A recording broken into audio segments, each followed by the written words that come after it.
आज सबसे पहले बात उत्तर प्रदेश की don turn politician Atiq Ahmed और उसके एनकाउंटर्ड बेटे असद की।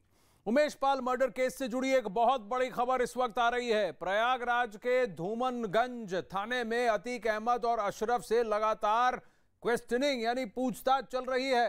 पूछताछ के दौरान एक बार फिर से अतीक अहमद रोया है। अतीक ने रोते हुए कहा कि हम मिट्टी में मिल गए, सब मेरी गलती है, असद की कोई गलती नहीं थी, जवान बेटों और भाइयों की कोई जिम्मेदारी नहीं ले सकता। अतीक ने कहा कि दुनिया का सबसे बड़ा गम बुजुर्ग पिता के कंधों पर जवान बेटे का शव होता है। और इतना बोलते ही अतीक फूट फूट कर रोने लगा। रोते हुए अतीक ने असद की मां शाइस्ता से मिलने की इच्छा भी जताई।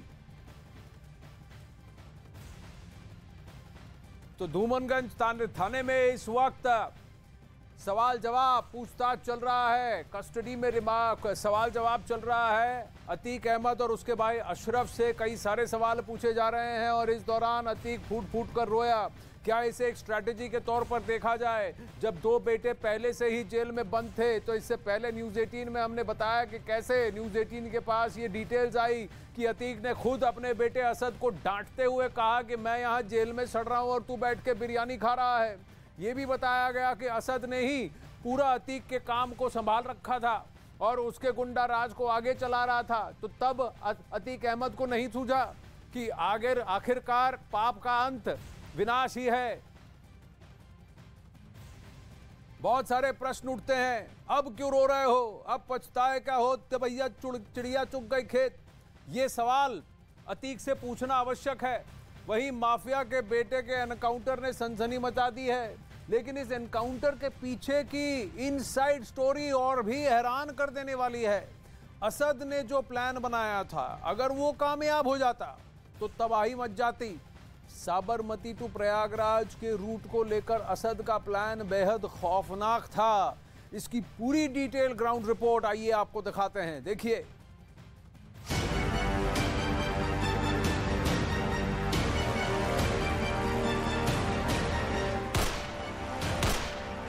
हमारी जो एसटीएफ है, एटीएस है तथा सिविल पुलिस है, वो इनके उन्मूलन और सफाई में आगे भी कार्य करेगी। अपने ही जाल में फंसा माफिया का बेटा, अपने ही प्लान ने मौत के मुंह तक पहुंचा। बहुत बड़ी जहाँ पे जो कार्रवाई हुई है वहाँ पर दो जो शूटर थे 5 लाख इनामिया उनकी वो मारे गए हैं। पूरे 48 दिन तक माफिया अतीक का बेटा असद और शूटर गुलाम मोहम्मद पुलिस और यूपी एसटीएफ को चकमा देते रहे। लगातार अपने ठिकाने बदलते रहे, कभी दिल्ली तो कभी यूपी एमपी बॉर्डर और कभी यूपी राजस्थान बॉर्डर। लेकिन दोनों अपने ही बुने जाल में ऐसे फंसे जिसका अंजाम मौत पर जाकर खत्म हुआ।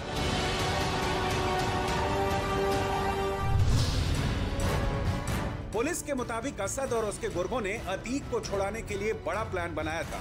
प्लान के मुताबिक गुजरात से प्रयागराज लाने के दौरान अतीक को छुड़ाने की प्लानिंग थी। इसके लिए उस पुलिस वैन पर हमले की साजिश रची गई। उस वैन पर हमले का प्लान था जिसमें पुलिस अतीक को साबरमती जेल से लेकर प्रयागराज ला रही थी। कॉन्वॉय पे हमला करके अपराधियों को छुड़ाया जा सकता है और जिस तरह की जघन्य हत्या इन लोगों ने 24 फरवरी को की थी, उसको देखते हुए हमारी स्पेशल फोर्सेस तथा सिविल पुलिस की विशेष टीमें लगाई थी। जिस जगह असद और शूटर गुलाम मोहम्मद का एनकाउंटर हुआ, वहां से झांसी की दूरी महज 20 किलोमीटर है। अतीक को इसी से सटे झांसी हाईवे के जरिए साबरमती से प्रयागराज लाया जा रहा था। पुलिस के पास इनपुट था कि असद और गुलाम अतीक को छुड़ाने के फिराक में थे। सूचना थी कि इनके ऊपर इनके कॉन्वॉय पे अटैक करके इनको छुड़ाने का प्रयास किया जा सकता है। तो उन संभावनाओं को देखते हुए हम लोगों ने सभी तरह की प्रिकॉशंस और लिए थे। हालांकि इस प्लानिंग से पहले पुलिस और यूपी एसटीएफ असद को ढूंढने के लिए पिछले 48 दिनों से उसका पीछा कर रही थी। पिछले 15 दिन से असद की लोकेशन उत्तर प्रदेश और मध्य प्रदेश के बॉर्डर पर मिल रही थी। इस दौरान कई बार असद की लोकेशन यूपी और राजस्थान बॉर्डर पर भी ट्रेस हुई। इसके बाद से ही एसटीएफ ने इन्हें दबोचने के लिए यहां डेरा डाल दिया। बॉर्डर से सटे 10 जिलों में एसटीएफ की टीम असद और गुलाम मोहम्मद की लोकेशन तलाश रही थी। एनकाउंटर से 3 दिन पहले दोनों की लोकेशन झांसी और उससे सटे इलाके में मिली थी। उसी वक्त अतीक को साबरमती जेल से प्रयागराज लाया जा रहा था। इसके बाद एसटीएफ ने डिप्टी एसपी नवेंदु कुमार और डिप्टी एसपी विमल कुमार की अगुवाई में 12 जवानों की टीम को इन्हें ढूंढने के लिए लगा दिया। काफी मेहनत के बाद एसटीएफ की टीम ने फाइनली इनको ट्रैक डाउन करने में इनको सफलता प्राप्त हुई। हमें पहले से जानकारी थी कि इनके पास सोफिस्टिकेटेड वेपन्स हैं। एसटीएफ टीम पूरी तैयारी के साथ थी और झांसी में आज जो मुठभेड़ हुई है इसमें असद और गुलाम जो इस घटना के प्रमुख शूटर्स थे वो मारे गए हैं। इस घटना को पूरे देश ने लगभग लाइव देखा था क्योंकि सीसीटीवी फुटेजेस उपलब्ध थे। पुलिस की जांच में यह भी पता लगा कि असद भागने के दौरान पूरे 15 दिन तक दिल्ली में छिपा रहा। दिल्ली के संगम विहार इलाके का ये वही मकान है जहां असद वारदात के 3 दिन बाद पहुंचा था और पूरे 15 दिन उसने यहीं बिताए। अतीक अहमद के बेटे असद अहमद और उसके साथी गुलाम को यूपी एसटीएफ ने झांसी इलाके में मार गिराया है।